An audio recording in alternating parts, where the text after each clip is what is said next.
Hello everyone, we are at the chapter 4 heat. ठीक है, इसका हमने दो टॉपिक पढ़ भी लिए थे। एक था ये हॉट एंड कोल्ड, इसके बाद में हमने पढ़ लिया था मेजरिंग टेम्परेचर। ठीक है, अब हमारा जो नेक्स्ट टॉपिक आता है रीडिंग अ थर्मोमीटर। ये टॉपिक एक एक्टिविटी के अंडर में इन्होंने दिया है। तो चलिए इसको देखते हैं कि हमें अगर किसी थर्मोमीटर को रीड करना है तो हमें क्या करना होगा। कल इसके बारे में हमने थोड़ा सा आपको बताया था कि कैसे इसमें क्या क्या बताया गया है। ठीक है, तो सबसे पहले हमें ये देखना होगा कि उस थर्मामीटर को हमें रीड कैसे करना है। ठीक, उसमें जो दो बिगर मार्क्स बने होते हैं, जो बड़े बड़े, जैसे कि आपकी जो स्केल होती है, सेंटीमीटर वाली जो स्केल होती है, उसमें भी आपने देखा होगा एक 1 सेंटीमीटर पे, एक 2 सेंटीमीटर पे दो मार्क्स बने हुए होते हैं। बाकी उनके बीच में 10 छोटे छोटे मार्क्स बने होते हैं। ठीक है, इसी तरीके के इसमें भी बने होते हैं। तो चलिए इनको देखते हैं कितने बने होते हैं।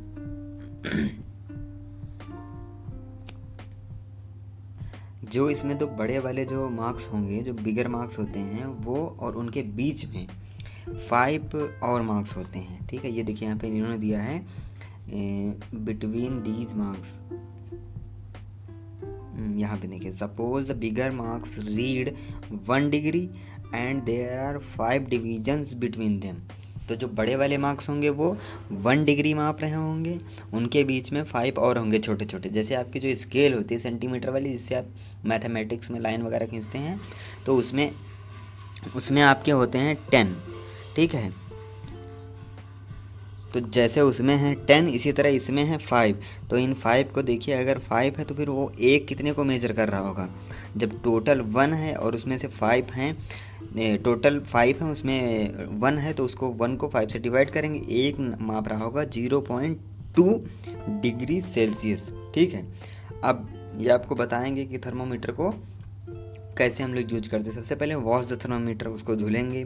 फिर preferably with N antiseptic solution, एक एंटीसेप्टिक सोल्यूशन होता है, उससे धुलें तो ज़्यादा सही है, ये कह रहे हैं। Hold it formally and give it a few jerks, इसको आराम से पकड़िए पीछे से, बल्ब की साइड से नहीं। और इसको कुछ जर्क मीन्स, मैंने पहले भी बताया है कि इसको कुछ क्या देने हैं, धक्के देने हैं। जब हम लोगों ने एक बार क्लास 6 में पढ़ा होगा फिश का मोशन, मोशन ऑफ फिश पढ़ रहे थे, तब हमने जर्क्स के बारे में पढ़ा था, जर्क क्या होते हैं। तो इसको भी उसी तरीके से झटकते हैं। ठीक, इसके बाद the jerks will bring the level of mercury down, jerks क्या करते हैं, उस मरकरी का जो लेवल है वो 35 डिग्री के नीचे ले आते हैं। ठीक, ensure that it falls below 35 degree Celsius, ये हमको श्योर करना है कि जो मरकरी का लेवल है वो 35 डिग्री सेल्सियस से नीचे आ जाए। अब place the bulb of the thermometer, अपने टंग के नीचे रखना होगा उसको, under your tongue after 1 minute, 1 minute के बाद उसको निकाल लेना है। तो जो अब उसको पकड़ेंगे हम लोग इस तरीके से, देखिए ये इसमें देखिए फोटो में जैसा दिखाया गया है कि ये इसका देखिए बल्ब का साइड है, ये वाला जो है ये बल्ब का साइड है, हमको इधर से नहीं पकड़ना है। क्यों? क्योंकि इसी में टेम्परेचर जाता है, तभी वो मरकरी को जो टेम्परेचर होता है उस पर पहुँचा देता है। अगर हम लोग इधर से पकड़ेंगे तो हमारी उंगली का टेम्परेचर वो रीड करने लगेगा, इसलिए इधर से पकड़ के उसको रीड करते हैं। ठीक है, अब जो जहाँ पर उसमें मरकरी हमको दिख रहा होगा वो हमारे बॉडी का टेम्परेचर हो जाएगा। अब आपने अपनी बॉडी का टेम्परेचर क्या देखा वो बताइएगा। The normal temperature of human body is 37 degree Celsius. Note that the temperature is stated with its unit. कह रहे हैं कि हमेशा याद रखिए कि टेम्परेचर को उसकी यूनिट के साथ लिखना है, और इसकी यूनिट क्या है, ये है सेल्सियस। ठीक है, अब कह रहे हैं पहेली ने अपने बॉडी का टेम्परेचर मेज़र किया, वो पूरा 37 नहीं आया, कुछ 37 पॉइंट कुछ था, या फिर 36 पॉइंट कुछ था। ठीक है, तो इसके बारे में भी आगे देखते हैं। तब तक हम लोग देखते हैं यहाँ पे कुछ प्रिकॉशंस दिए हुए हैं थर्मोमीटर को यूज करने के लिए। कुछ प्रिकॉशन, क्लिनिकल थर्मोमीटर को यूज करने के कुछ प्रिकॉशन दिए गए। Thermometer should be washed before and after use. अभी मैंने बताया कि उसको यूज करने के पहले और यूज करने के बाद भी धुलेंगे। किससे धुलेंगे? एंटीसेप्टिक सॉल्यूशन से, अगर हो सकता है तो उससे धुलें, नहीं तो फिर वाटर से तो ज़रूर धुलना है। इसके बाद यूज करने के पहले उसको हमें ये ज़रूर देखना है कि वो 35 डिग्री सेल्सियस के नीचे ही हो। ठीक है, अगर नहीं है तो उसको हम लोग जर्क देंगे। इसके बाद read the thermometer keeping the level of mercury along the line of slide.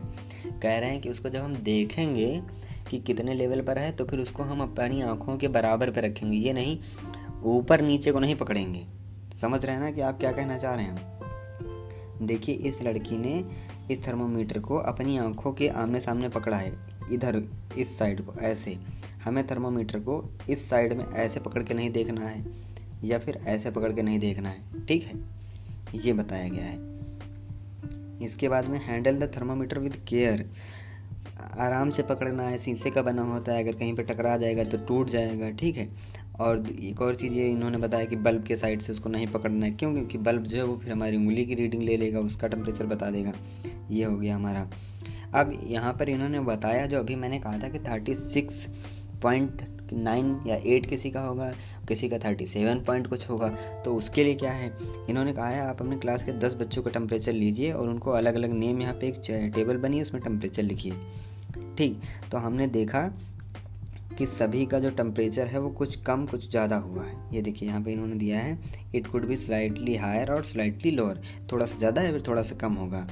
ये हम लोग जो 37 डिग्री सेल्सियस ये जो बोलते हैं, ये हम लोगों की एवरेज बॉडी टेम्परेचर इसको बोला जाता है, एवरेज बॉडी टेम्परेचर।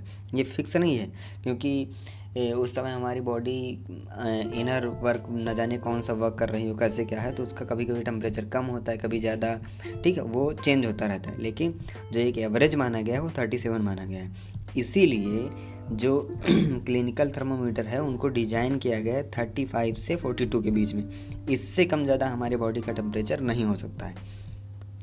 बस आज के टॉपिक में इतना था। अब इसमें एक और चीज़ उन्होंने बताया है, बूझों को एक आइडिया आया है कि उसको खोलते हुए दूध में डाल दें या फिर तो क्या होगा। तो ये नहीं करना चाहिए, आपको भी सोचना है कि उसमें डालेंगे तो ख़राब हो जाएगा, क्योंकि वो 35 से 42 के बीच में बना, उसका पारा ख़राब हो जाएगा या फिर वो टूट जाएगा या फिर उसका शीशा चटक सकता है ना। अब इसके बाद में जो नेक्स्ट आएगा वो हम लोग का टॉपिक होगा लेबोरेटरी थर्मोमीटर। ये हम लोग नेक्स्ट वीडियो में देखेंगे। तो आप इस चैप्टर के जो शुरुआत से 3 या ये तीसरा वीडियो है शायद, हाँ तीसरा है, तो आप इसको रिवाइज ज़रूर करते चलें। अगर आपको ढूंढने में दिक्कत हो रही तो यहाँ ऊपर आई बटन बन के आ रहा होगा यहाँ पर अभी, तो आप उस पर टच करिए तो आपको पूरी प्लेलिस्ट जितनी अभी तक हम लोगों ने वीडियोज बनाई है, देखी हैं साइंस की क्लास 7 की, वो सारी आपको यहाँ पर मिल जाएंगी। तो इस आई बटन पे आप टच करिए और सारी वीडियोस तो आप अगर देखना चाहते हैं तो रिवाइज कर लीजिए, लेकिन इस चैप्टर को आप रिवाइज करते हुए चलिए। इसीलिए मैं इसको शॉर्ट में थोड़ा थोड़ा बताते हुए चल रहा हूँ ताकि आपको कोई भी कन्फ्यूज़न ना हो, ठीक है। तो देखिए, रिवाइज करिए, कोई समझ में नहीं आता तो फिर आप मुझसे पूछ सकते हैं।